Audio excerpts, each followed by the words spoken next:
Après, on nous dit moins. Et ensuite, on veut la transformer de la place de u de t moins 2.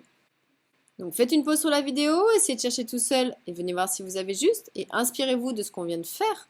Donc cette fois-ci, on va de nouveau identifier. Je vois encore qu'il y a une histoire de retard, donc c'est encore la formule de retard.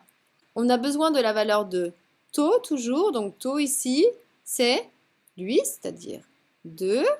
Ensuite, on va déterminer la valeur de f de t moins taux. Or, f de t moins taux, le nombre qui multiplie l'échelon ici, c'est 1 encore. Donc ça veut dire que mon f de t moins 2, cette fois-ci, on a changé la valeur de taux, il vaut aussi 1. Donc, on va quand même dérouler le cheminement.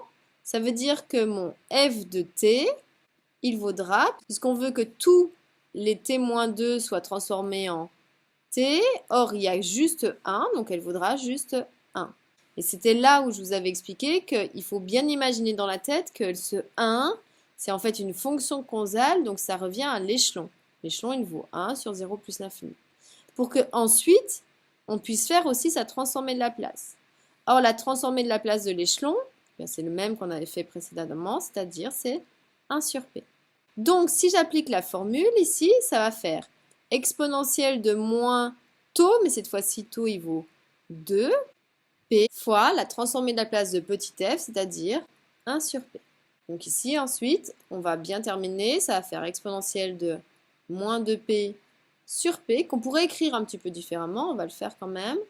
On va tirer un grand trait, puisque c'est le même dénominateur.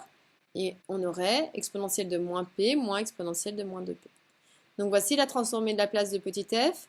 Celle-ci, elle est vitale pour la suite. Donc entraînez-vous bien sur ce type de calcul.